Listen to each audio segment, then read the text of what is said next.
Hey everybody, forgettable versus unforgettable fragrances. On the forgettable side, to me, are things like Gucci Guilty, both the masculine and the feminine.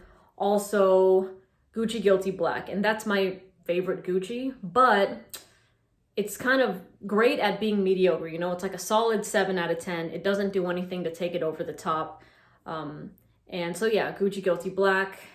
I'm gonna also go with Miss Dior, Idol by Lancome, and La Vie Est Belle. To me, those three fragrances just have that common type of perfume DNA that I've smelt in a lot of other perfumes before. So even if you were to have me smell it, I wouldn't be like, oh yeah, this is Miss Dior. Like this is, you know, it just, it's very, very common. And by the way, everything that I'm mentioning on the forgettable side, like I'm not saying, don't take that as bad fragrances. You know, to me, these are good, but they're just not great. Like they don't have that quality that will separate them from a lot, or they don't have that sort of distinction where you smell them and you're like, oh yeah, that's this fragrance. You know what I'm saying? So on the other side, to me, an unforgettable fragrance is Black Opium by YSL. And you are going to see some popular ones here because, I mean, they're popular for a reason. And like I said, they're unforgettable. So a lot of people know these. A lot of people out there in the real world know these. Same with Dior Sauvage. Lots of girls, ton of girls out there that have smelt cologne. They know Dior Sauvage. They know the DNA and everything like that. So when they smell it, they can easily spot it. And like I said, it's an ex-boyfriend kind of fragrance. So many people are familiar with that scent. I'm also going to mention Bakarat Rouge 540.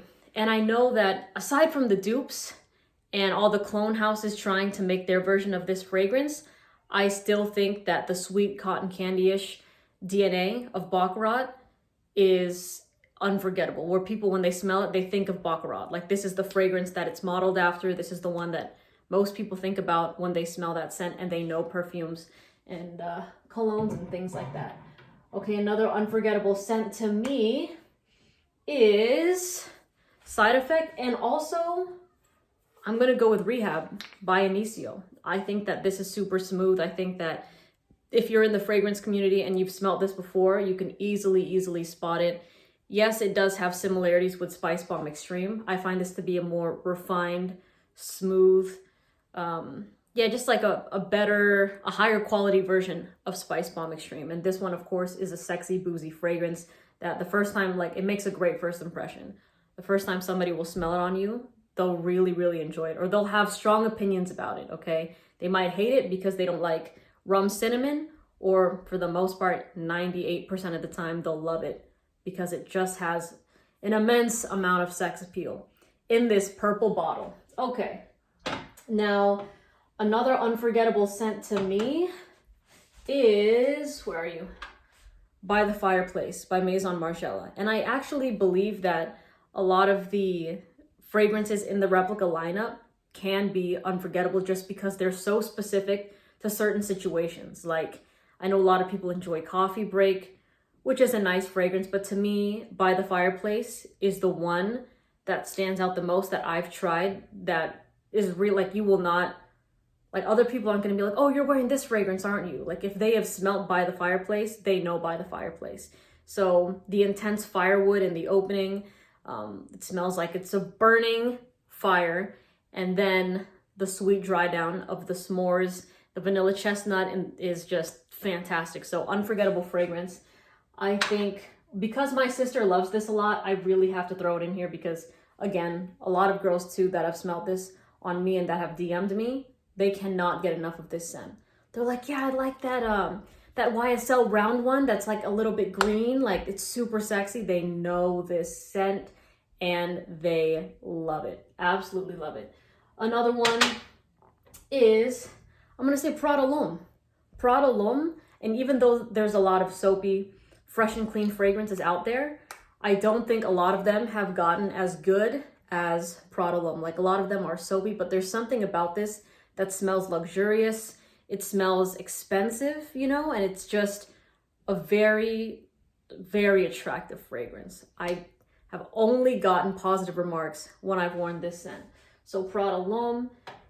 And right now, you know what, I will say Oud Wood. I will throw Oud Wood in there just because this is still unique enough. But when people smell it, like they know, like if they've smelled it and they know it, fuck, that doesn't, hold on. Sorry, I'm rushing because I have to leave in like 2 minutes. So I'm trying to get all my words out and it sounds like a mess. But Oud Wood to me is an unforgettable scent, and everybody that I've known in my real life that has smelt this in my collection once and I wear it again, they're like, oh my God, you're wearing that Oud Wood one, aren't you?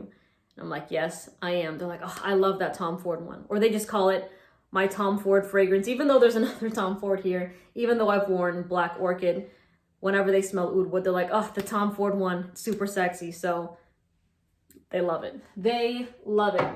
And I think I'm gonna wrap it up at that. I know there's definitely a lot more that people would consider unforgettable, but just to make this video a little bit shorter, I don't want it to be super long. Those are just a few, the first ones that come to my mind that really stand out. I could throw 1 million also in the unforgettable category, because like a lot of people hate it, a lot of people love it. It's that gold bar, but you know, it's made a name for itself. So anyways, I'll leave everything linked in the description. I hope you have a great day, and I'll see you in the next video. Bye.